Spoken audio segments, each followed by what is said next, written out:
मसीह यस्सु के अजीम नाम में आप सबकी सलामती हो। आज सुबह हम दूसरे कलमे पर गौर करेंगे। मेरे साथ निकालिए लूका तबीब की मार्फत लिखी गई इंजील, उसका 23वां बाब और उसकी 39वीं आयत। यहाँ पर यूँ लिखा है, फिर जो बदकार सलीब पर लटकाए गए थे उनमें से एक उसे यूं ताना देने लगा कि क्या तू मसीह नहीं, तू अपने आप को और हमको बचा। मगर दूसरे ने उसे झिड़क कर जवाब दिया कि क्या तू खुदा से भी नहीं डरता, हालांकि उसी सजा में गिरफ्तार है और हमारी सजा तो वाजिबी है क्योंकि अपने कामों का बदला पा रहे हैं, लेकिन इसने कोई बेजा काम नहीं किया। फिर उसने कहा, आई यस्सु, जब तू अपनी बादशाही में आए तो मुझे याद करना। उसने उससे कहा, मैं तुझसे सच कहता हूं कि आज ही तू मेरे साथ फिरदौस में होगा। मरने से पहले अदा किए जाने वाले अल्फाज निहायत कीमती और काबिल गौर होते हैं। मसीह यस्सु का सलीब पर जान देने से कबल के कलमात इसी कदर अहम हैं और अपने अंदर गहरा मफहूम रखते हैं, जिसका बाज़ाब्ता ताल्लुक हमारी नजात के साथ है। लूका तबीब की मार्फत लिखी गई 23वें बाब की 39वीं आयत में जब हम गौर कर रहे हैं और 43 वर्स में, तो उसमें जो कलमा बयान किया गया है, आज ही तू मेरे साथ फिरदौस में होगा, ये दूसरा कलमा है और कलमा नजात है। सलीब पर अगर हम गौर करें, कोहे कलवरी पर, तो वहां पर 3 तरह से सलीब दी गई है। 3 लोगों को सलीब दी जा रही है, जिसमें से पहली सलीब जो है एक डाकू को दी जा रही है जो बदकार है, और जो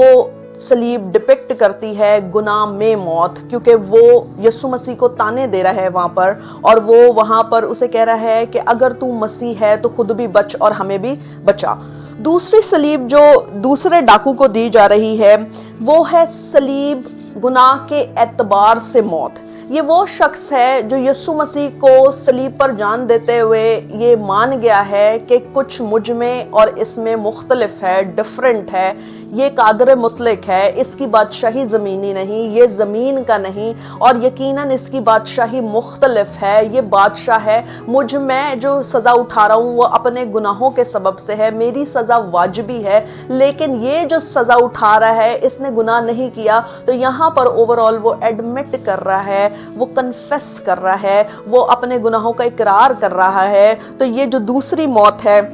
ये गुनाह के एतबार से मौत है। और तीसरी सलीब जो हमें दिखाई देती है जो खुदावन यस्सु मसीह की है, वो है गुनाहों के लिए मौत। कलाम में लिखा है उसमें गुनाह ना था, उसमें छल ना था, वो गाली खाकर गाली ना देता था, लेकिन वो हमारे एतबार से, हमारे गुनाहों की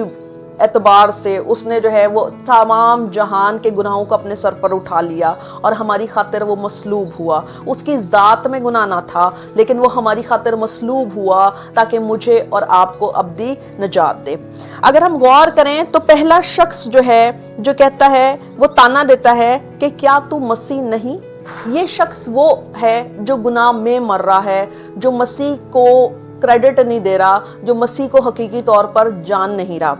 तो दूसरा शख्स यहाँ पर जो है वो क्या कर रहा है, वो इकरार कर रहा है सलीब पर, और वो अपना आप जो है वो खुदावन यस्सु मसीह को दे रहा है, और वो कह रहा है जब तू अपनी बादशाही में आए तो मुझे याद करना। इसका मतलब ये है कि वो इकरार कर रहा है कि खुदावन यस्सु मसीह, तू, तेरी बादशाहत ज़मीन की नहीं, गो तू मसलूब तो सलीब पर हो रहा है, गो तू हमारी तरह ही मसलूब हो रहा है, गो तू डाकुओं में ही गिना जा रहा है, लेकिन मैं यकीन करता हूँ कि तू बेजा सलीब पर चढ़ाया जा रहा है। और मसीह यस्सु का बड़ा खूबसूरत कलमा, जो कलमा दूसरा है जिसे कलमा नजात कहा जाता है, वो यूँ कहते हैं यस्सु मसीह, उसने उससे कहा, मैं तुझसे सच कहता हूँ कि आज ही तू मेरे साथ फिरदौस में होगा।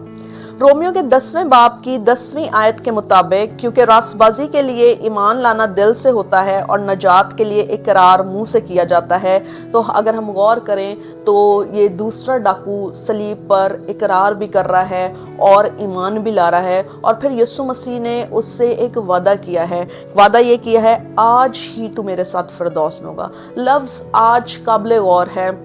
یہ وہی خدا ہے جس کی بابت لکھا ہے وہ آج کل بلکہ ابد تک یکساں ہے۔ اگر آپ گناہ میں مر رہے ہیں اور اگر آپ گناہ گار ہیں تو یہ وہی خدا ہے جو صلیب پر جو ہے وہ اس ڈاکو سے ہم کلام ہے کہ آج ہی تو میرے ساتھ فردوس میں ہوگا۔ وہ آج کو بدلنے کی طاقت، قدرت اور اختیار رکھتا ہے۔ سو اگر آپ کی زندگی میں گناہ ہے اور آپ چاہتے ہیں کہ آپ اپنا آپ جو ہے، آپ کو لگتا ہے کہ آپ کے گناہ ایسے ہیں کہ آپ بدل نہیں سکتے اپنے آپ کو، تو یہ وہ خدا ہے جو صلیب پر جو ہے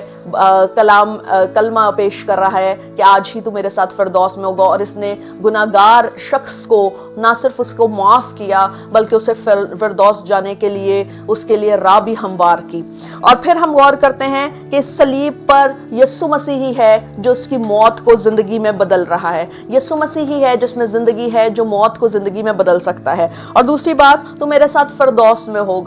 فردوس جانے والا ہی فردوس میں لے کے جا سکتا ہے، جس کا فردوس پر اختیار ہے، جو صلیب پر بظاہر تو ایسے لگ رہا ہے کہ منہ جا رہا ہے، بظاہر تو ایسا لگ رہا ہے کہ شاید وہ بے بس ہے، وہ کچھ کر نہیں سکتا، لیکن وہ اپنے اختیار اور قدرت کو اور صلیب کے پیغام کو اس ڈاکو کی زندگی میں بھی اس نے جو ہے معافی کے پیغام کو جاری کیا۔ اس ڈاکو کی زندگی میں بھی اس نے فردوس کی راہوں کو ہموار کیا، اس نے فردوس کے دروازوں کو کھولا تاکہ وہ شخص جو ایمان لایا ہے،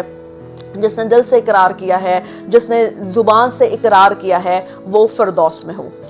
اس کلام سے ہم یہ سیکھتے ہیں کہ یسوع مسیح ہی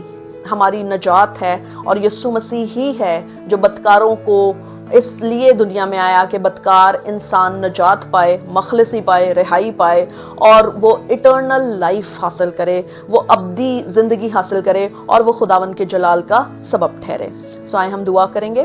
اے زندہ آسمانی باپ، ہم دل سے تیری حضوری میں منت کرتے ہیں وہ تمام لوگ اے خداوند خدا جو تجھے جاننے کے خواہاں ہیں، جو چاہتے ہیں خداوند خدا وہ صلیب کے پیغام کو سمجھیں، جو چاہتے ہیں خداوند خدا کہ وہ نجات پائیں، جو چاہتے ہیں خداوند خدا کہ ان کے داغ ان سے دھوئے جائیں، جو چاہتے ہیں خداوند خدا کہ ان کی چمڑی، جس طرح حبشی اپنی چمڑی کو نہیں بدل سکتا اور تیندوا اپنی چمڑی کے داغوں کو نہیں بدل سکتا، جو ایسا ہی اقرار اپنے لیے رکھتے ہیں کہ ہم اپنے آپ کو نہیں بدل سکتے، لیکن وہ تیری طرف آئی خداوند خدا نگاہ کرتے ہیں، ہم تیری منت کرتے ہیں پیارے باپ، تیرے بیٹے کی صلیب پر لہو بہانے سے ہم سب کی مخلصی ہوئی ہے۔ ہماری دلی دعا ہے خداوند خدا کہ آج صبح خداوند خدا جو صحیح معنوں میں کنفیس کرتے ہیں، جو صحیح معنوں میں اپنا آپ دینا چاہتے ہیں، خداوند خدا ان کی زندگی میں گہرا کام ہو، اور آئے خداوند خدا وہ نجات پائیں اور کثرت کی زندگی پائیں، یسوع کے عظیم نام کے وسیلہ سے آمین۔